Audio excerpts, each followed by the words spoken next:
Towing capacity. If there is a more complicated subject than that in camping, I definitely have not found it yet. I am talking your truck's towing capacity, not the publicity stunt called the max towing capacity the manufacturers print on their brochures.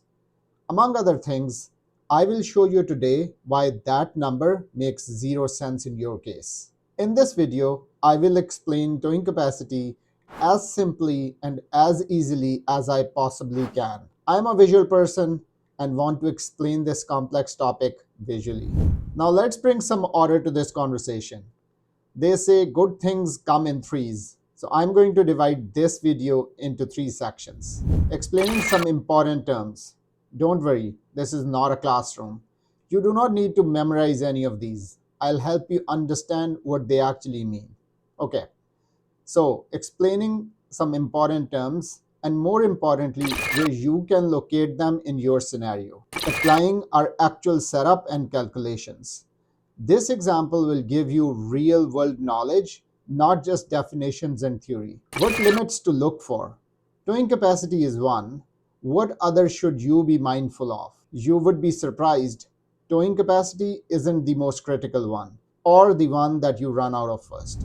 Although I recommend watching the full video, I will add chapters below in the description if you want to skip over these definitions. Let's get into it. Welcome back to Chai and Camper.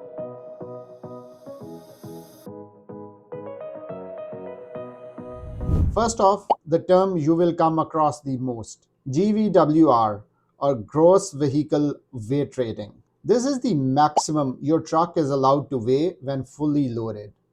You can find this information on a sticker similar to the one I am showing here. This should be located in the driver door jamb of your truck. GCWR, Gross Combined Weight Rating. This is the maximum combined weight of everything. Your truck, camper, hitch, passengers, luggage, everything is included in this. This information is generally available in the owner's manual, but can be hard to find. Payload capacity. Payload is how much weight your truck can carry. This includes people, luggage, hitch, and tongue weight. You can find this information on a sticker similar to the one I'm showing here. This should again be located in the driver door jamb. Believe it or not, this is the most critical number, especially for half-ton trucks, as this is the number most half-ton trucks run out of first. Tongue weight. Tongue weight is the downward force or weight that the camper puts on your truck through the hitch. You will need to calculate this number based on your camper's GVWR. More on that soon. Similarly, for the camper, the GVWR or gross vehicle weight rating, this is the maximum weight your camper is allowed to weigh when fully loaded. This is the dry weight of your camper plus anything that you added, like water, mattresses, propane, batteries, etc. You will find this information on a sticker similar to the one I'm showing here. This should be located on your camper, generally close to the door. Now let's look at our setup. Some actual numbers that will help you make sense of all this. We tow with a 2018 Ford F-150. It is an XLT trim, a 5-liter V8, and a crew cab. Our camper is a 2019 Forest River Grey Wolf 26 dBH. These are both very common choices for families getting into camping, which makes this example useful for a lot of people. Okay, now let's look at some numbers. The truck first. Depending on the configuration, the F-150 has a GVWR of about 7,000 pounds. The payload rating, which again you will find on the driver door jamb, is around 1,700 pounds. Mine specifically is 1,709 pounds. That 1,700 pounds has to cover everything we put in or on the truck. Our trips happen at about 15 to 1,600 pounds payload on the truck. So some buffer against the 1,709 as it should be. Let's move to the camper. Our Grey Wolf has a dry weight of 5,795 pounds, but dry weight is basically a marketing number. You will never tow it on just that. Once you add propane, batteries, food, clothes, water, and gear, the real number will be much higher. The payload capacity of our camper is 1930 pounds. Again, you should be able to find this information on a sticker around the camper's door. My camper generally weighs less than 7,000 pounds loaded, as I drive on empty tanks. A more realistic loaded weight for a camper like this should be closer to 72 to 7,500 pounds. Now let's look at the tongue weight. A safe tongue weight is usually around 10 to 15% of the camper's loaded weight. So if the camper weighs about 7,000 pounds, the tongue weight should be 700 pounds. If you find this information useful, please consider subscribing. Now with that out of the way, let's look at some limits that you need to be aware of. The most critical one is the payload capacity. For my truck, the payload capacity is 1709 pounds. Let's say the passengers weigh about 550 pounds. The tongue weight is 700 pounds. The luggage is about 250 pounds.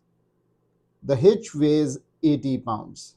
As you can see, that barely leaves 129 pounds of buffer. And that's how people max out their truck without ever exceeding the towing capacity. As I said before, this is the most critical limit. If you are under this limit, by all accounts, you should be fine. But that does not mean not to check the other limits. For the camper, it's the exact same thing. Ensure you are not exceeding the payload limit. The last one to check is GCWR. Again, that means gross combined weight rating, which, as I had noted earlier, means the weight of everything. It should remain under the posted number for your truck. So the GVWR of the truck, which is 7,000 pounds, and the GVWR of the camper, which in my case is 7,825 pounds, needs to be under 16,200 pounds, which is my truck's GCWR. That is if I had everything to the max, which I never do. The more realistic calculation for my whole rig is about 14,000 pounds, which is well under my GCWR. A quick mention, you will hear the 80-20 rule of camping. That basically is that you should only load up 80% of the combined weight and keep a 20% buffer. Now let's address a few myths out there, starting with the max towing capacity scam. If you ask anyone how much can their truck tow, they will say, oh, mine can tow 10,000 pounds or 15,000 pounds. They read that number off of a brochure at the dealership or the manufacturer's website. Let me explain why that number has no relevance to your truck. Here's the picture from my truck's owner's manual. It says that the GCWR for my truck is 16,200 pounds. Now let's take a look at the brochure for my model. It says the towing capacity is 10,900 pounds. Subtract that from the GCWR of this truck and the result is 5,300 pounds. That is the curb weight of my truck. So, to achieve the published towing capacity, the expectation is it cannot have a driver, it cannot have a hitch even, no passengers, luggage, or anything else. I don't know about you, but my truck doesn't drive, let alone tow without the driver or the hitch. The true towing capacity of my truck is 16,200 minus 7,000, which is the GVWR of this truck, which results in 9,200 pounds, not the published 10,800 pounds. Here's a quick look at a few other myths. Dry weight is not what you tow. A weight distribution hitch improves stability. It does not increase your capacity. And half-ton trucks can tow travel trailers safely when the numbers work. If this video helped reduce the confusion or saved you hours of research, that's exactly why I made it. Towing isn't complicated once everything is explained properly. It's just rarely explained end to end. As always, thank you so much for watching and do not forget to subscribe. And I will see you at the campground.